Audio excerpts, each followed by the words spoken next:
Bapak, Ibu, Saudara-saudari, para pendengar firman Tuhan pada channel Suara Sabda Pagi di mana saja berada. Selamat pagi dan selamat berjumpa kembali dalam Renungan Suara Sabda Pagi pada Minggu Biasa yang ke-34, Kamis 30 November 2023. Semoga para pendengar semuanya senantiasa dalam keadaan sehat adanya. Mari kita mengawali renungan pagi hari ini dengan berdoa. Dalam nama Bapa dan Putra dan Roh Kudus. Amin.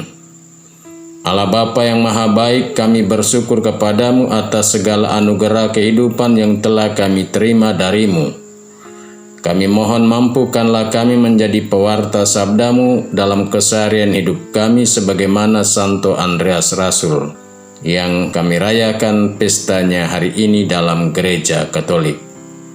Demi Kristus Tuhan dan pengantara kami yang hidup dan berkuasa kini dan sepanjang masa. Amin. Bapak, Ibu, Saudara-saudari, bacaan suci yang akan kita dengar dan renungkan dari channel Suara Sabda Pagi hari ini saya ambil dari Injil Matius bab 4 ayat 18 sampai 22. Tuhan bersamamu dan bersama rohmu. Inilah Injil suci menurut Matius. Dimuliakanlah Tuhan. Pada suatu hari ketika Yesus sedang berjalan menyusur danau Galilea, Ia melihat dua orang bersaudara, yaitu Simon yang disebut Petrus dan Andreas saudaranya. Mereka sedang menebarkan jala di danau, sebab mereka itu penjala ikan. Yesus berkata kepada mereka, "Mari ikut aku, dan kamu akan kujadikan penjala manusia." Mereka pun segera meninggalkan jalanya lalu mengikuti Yesus. Setelah Yesus pergi dari sana, dilihatnya pula dua orang bersaudara, yaitu Yakobus anak Zebedeus dan Yohanes saudaranya. Bersama ayah mereka Zebedeus sedang membereskan jala di dalam perahu. Yesus memanggil mereka dan mereka segera meninggalkan perahu serta ayahnya lalu mengikuti Dia. Demikianlah sabda Tuhan. Terpujilah Kristus. Tema renungan untuk channel Suara Sabda Pagi hari ini saya beri judul, Penjala Ikan Dipanggil Menjadi Penjala Manusia. Bapak, Ibu, Saudara-saudari, para pendengar firman Tuhan pada channel Suara Sabda Pagi yang terkasih. Hari ini Gereja Katolik memperingati pesta orang kudus yang dihormati, yakni Santo Andreas Rasul. Dia adalah salah satu dari ke-12 Rasul Yesus dan merupakan rasul-rasul awal yang dipanggil Yesus di awal karyanya. Injil yang kita dengar dan renungkan hari ini berkisah tentang panggilan rasul-rasul pertama Yesus. Andreas Rasul adalah saudara dari Simon yang juga disebut Petrus. Bersama Petrus, dia dipanggil oleh Yesus saat Yesus berjalan menyusur pinggir danau Galilea.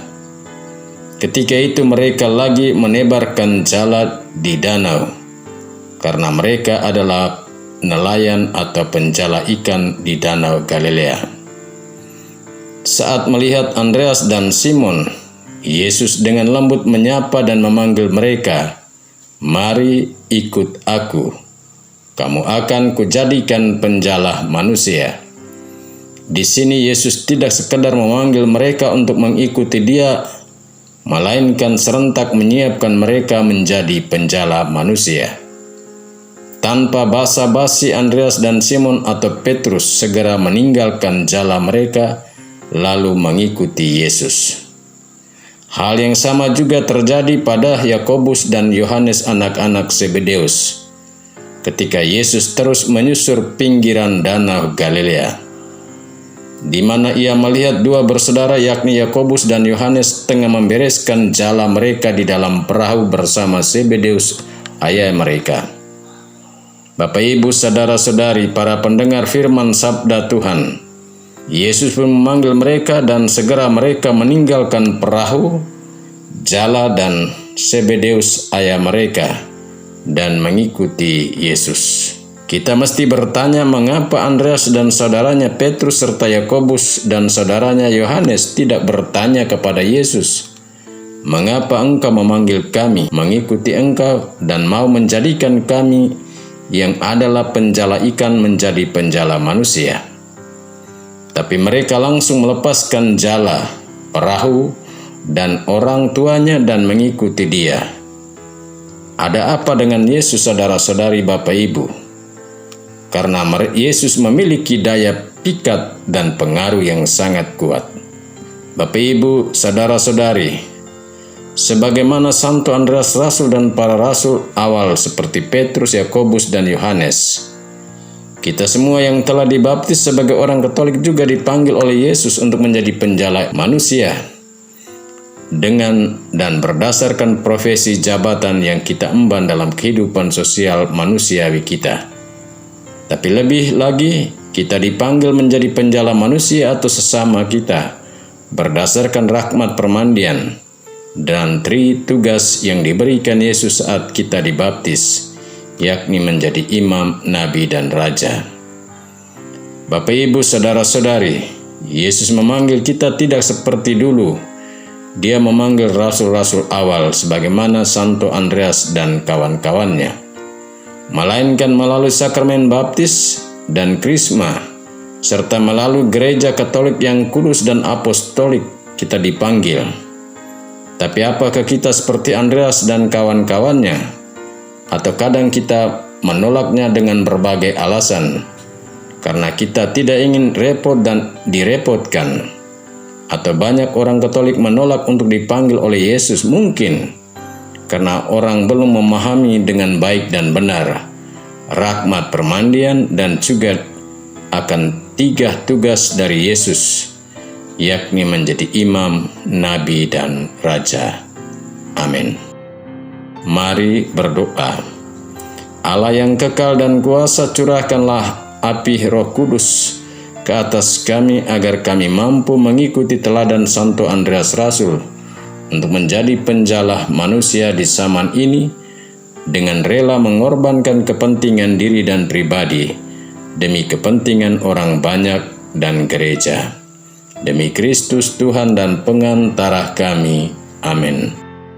Tuhan bersamamu dan bersama rohmu. Kita sekalian, semua orang yang kita doakan dan yang mengharapkan doa-doa kita, perjalanan kita ke tempat-tempat kerja, orang-orang yang kita jumpai dan yang bekerja bersama kita hari ini, juga orang-orang yang bekerja di dan dari rumah-rumahnya, senantiasa dilindungi, dibimbing, dan diberkati oleh Allah yang Maha Kuasa, Bapa dan Putra dan Roh Kudus. Amin. Selamat beraktivitas, Tuhan memberkati.